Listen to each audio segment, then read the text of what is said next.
It's love-hate day, Secret Squirrel, so who's up in Week 7? First up, coming off a week in which he had 36 carries for 167 yards, taking out the Panthers defense, who's top 10 against fantasy backs this year. Is he a love or is he a hate? Yeah, he's a love for me. I think I'm the only guy that had him in the top 10. You think about Mitch Trubisky. Since he's been at quarterback, Jordan Howard has a 55-20 rush advantage over Tariq Cohen. And you think about this defense here.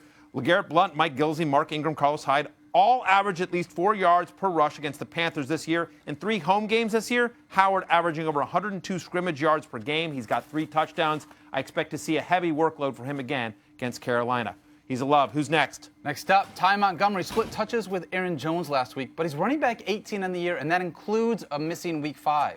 Is he a love or is he a hate? Yeah, he makes the hate list for me, unfortunately. You probably don't have better options this week, so you probably have to start him. But to me, he's only more of a flex play since Week 3. Saints defense, they're pretty good, believe it or not. They actually allowed the 4th fewest fantasy points to opposing running backs. The 3 teams ahead of them, Vikings, Broncos, Texans. Pretty good list to be on.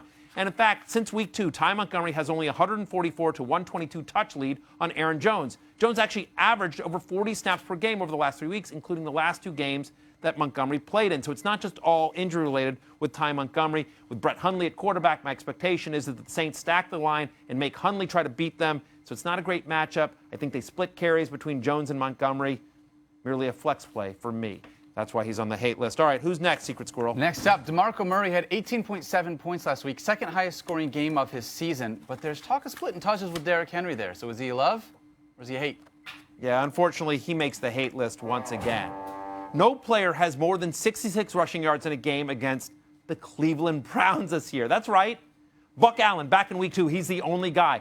In fact, only the Denver Broncos are allowing a better yards per rush average than the Cleveland Browns this year. For everything that's gone wrong for the Browns, they're pretty good in rush defense. They've allowed only 2 rushing touchdowns by a running back all season long. So DeMarco Murray, who's in a legit timeshare with Derrick Henry, he's not the top 10 running back you drafted, certainly not this week against Cleveland. I expect a heavy pass run. He may pass attack from the Titans.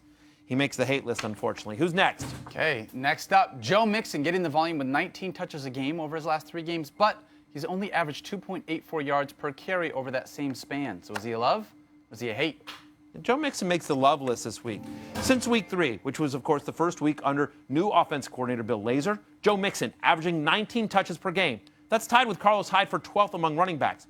He's gotten 15-plus rushes in his last 3 games. Only Le'Veon Bell, Leonard Fournette, Jordan Howard have a longer active streak. And then you think about this matchup on the road at Pittsburgh. Steelers ranked 6th in the NFL in terms of most fantasy points allowed to opposing running backs. Coming off the bye and on the road in a divisional game, I expect a heavy workload for Joe Mixon. I know we're still waiting for that breakout game, but he makes my top 20 this week based on both the matchup and the expected volume.